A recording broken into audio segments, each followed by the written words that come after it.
nating lumalapit at nagbabadyang makaapekto sa ating bansa. Nasa labas pa yan ng Philippine area.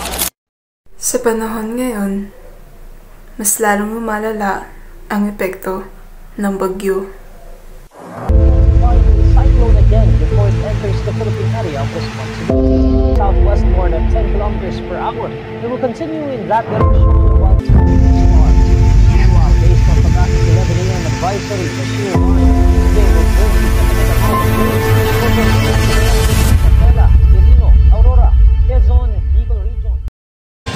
Hanggang bubong naman ang baha sa Kalasyaw sa Pangasinan, kaya meron ng mga nagbabalsa. Habang ang palengke sa Dagupan City, nakumistulang floating market. Mula sa Dagupan City, nakatutok live si Jasmine Gabriel Galban ng GMA Regional TV. Jasmine. Mel, tuloy-tuloy ang monitoring ng PDRRMO sa mga major river system sa Pangasinan, lalo pat may mga ilog ng umapaw na dahilan ng pagbaha sa ilang lugar sa probinsya. Paano nga ba natin paghandaan ang mga disaster tulad ng bagyo? Maraming bagay ang pwede mangyari at mga pahamak na magdudulot ng matinding disgrasya. Sa bidyong ito ay ipapakita natin kung paano maging handa at ligtas tuwing may sakuna. Narito ang mga bagay na dapat natin dalhin pag may bagyong paparating. Flashlight. Ang flashlight ay nagbibigay liwanag sa madilim o mababang liwanag na sitwasyon na mahalaga para sa kaligtasan.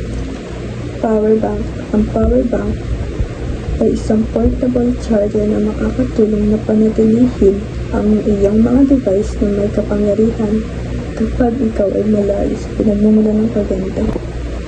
Damit.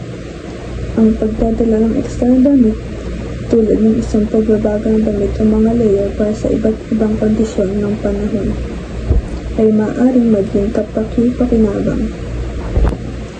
Canned goods.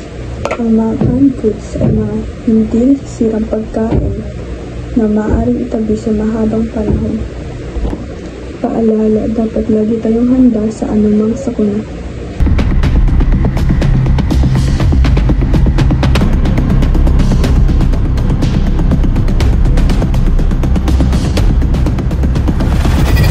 Niyaning ng magnitude 5.1 na lindol ang Calaca, Batangas pasado hating gabi kanina. Ang lindol naramdaman din sa ilang karating probinsya, pati na rito sa Metro Manila. May unang balita, si Bam Alegre. Nagkalat ang mga bubog sa bahay na ito na magkabasag-basag ang mga baso. Nahulog ang mga ito mula sa estante, bunsod ng paglindol kaninang pasado hating gabi. Kuha yan ni Yus Cooper Marites Atahar sa Balayan, Batangas.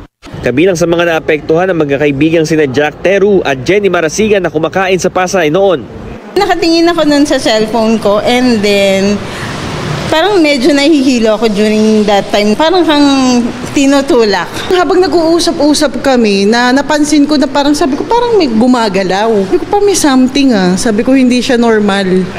Na parang dinuduyan-duyan ka. Ito ng balita, Bam Alegre para sa GMA Integrated News.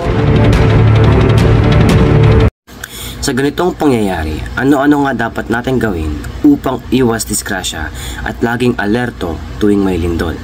Dito ay ipapakita natin kung paano maging ligtas at handa tuwing may disaster. Down on your hands and knees. This will protect you from being knocked over and allow you to move if necessary. If possible, get under a sturdy table or desk to cover yourself from falling debris. If there's no shelter nearby, you cover your head with your arms and hands to protect yourself from falling debris. Securely hold onto your shelter or your head and neck to protect yourself. Marami pang bagay na pwedeng mangyari sa mundo, hindi lang bagyo at lindol.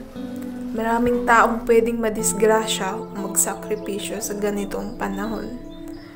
Kung maaari, dapat tulungan natin ang isa't isa. Paalala, laging maging handa at ligtas.